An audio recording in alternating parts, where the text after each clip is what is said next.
আসমা সাদিয়া রুনা ইসলামী বিশ্ববিদ্যালয়ের শিক্ষিকাকে যে হত্যা করা হলো তা নিয়ে মেন স্ট্রিম মিডিয়া তো দূরের কথা, কোনো বিশ্ববিদ্যালয়ের শিক্ষকরাও এ নিয়ে কোনো কথা বলছে না। কিন্তু এখন আপনি যদি দেখেন যে রবি ঠাকুরের নিয়ে একটা কথা বলা হয়, তাহলে মন্তব্য করা হয় বা কোনো একটা বাজে কথা বলা হয়, এখনই কি হবে, বিশ্ববিদ্যালয়ের 1000 শিক্ষকের নিন্দা জানিয়ে তারা কি করছে, স্মারকলিপি দিছে।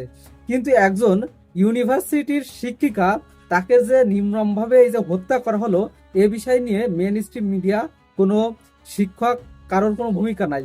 এখন তো বিশ্ববিদ্যালয়ে যে শিক্ষকগুলো আছে, এরা তো নিন্দা জানাবে কি, এরা তো প্রত্যেকটা দলে চাটুকারিতা করে এবং তাদের সেই চাটুকারিতা নিয়েই আছে।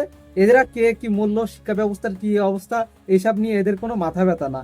এবং এই যে শিক্ষিকাকে হত্যা করা হয়েছে, তার একটাই দোষ, যে সে আগে বিগত দিনে নতুন দায়িত্ব পাওয়ার পরে বিগত দিনের যে হিসাব নিকাশ ছিল বিশ্ববিদ্যালয়ের, কয়েকজন হিন্দু শিক্ষক ছিল দায়িত্বে, তাদের কাছে কি করা হয়েছে, যে জবাব চাওয়া হয়েছে যে আগের হিসাবটা আমাকে পুরোপুরিভাবে বুঝিয়ে দেন।